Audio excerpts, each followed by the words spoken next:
Hi,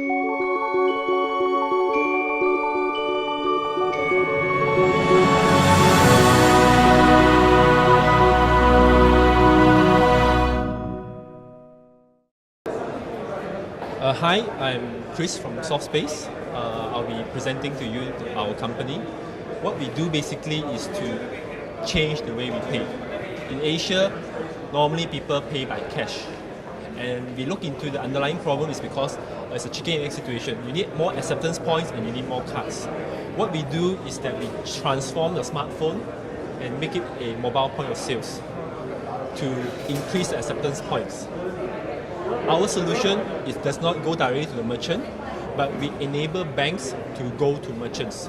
So we provide a platform, the infrastructure for banks to offer the MPOS services to merchants. So we are a B2B play and an enabler.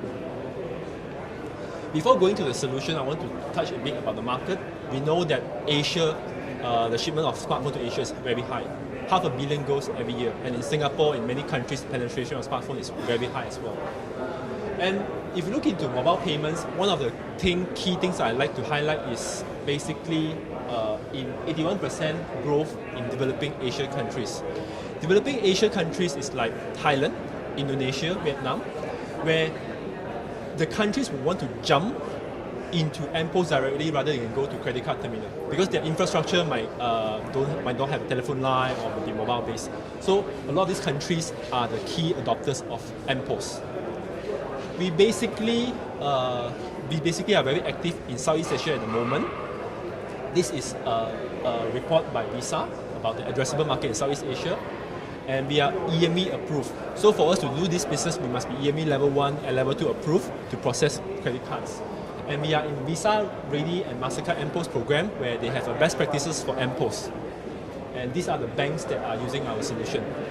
If you look into all these banks are the top banks in that particular region. And they are using our solution to offer the services to their merchants. So these are some of our track record. And why the banks choose us? Mainly because of the unique way of us processing credit cards.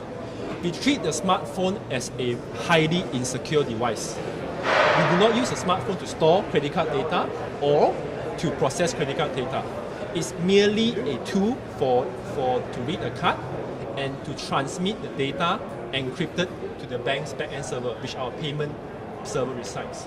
So all these processes will be done at the backend server. So this is what we call the centralized EMV processing. We know that different payments, different countries have different payment standards, and we are adaptable to work with different standards. And of course, when you look into banks, the single most important worry that they have about credit cards is credit card fraud. We have a risk management module that allows the banks to do this. Let's say they want to acquire a taxi driver. They can limit the transaction, maximum transaction, by month, week, or per transaction, or the time they can operate. I can limit the taxi driver and say, you can operate only 8 a.m. to 8 p.m. Other than that, you can't accept payment. The things will be disabled. That's one thing. They can also limit it by the zone and the location. So if you want a taxi driver to only accept payments in Jurong, then they can only accept payments in Jurong.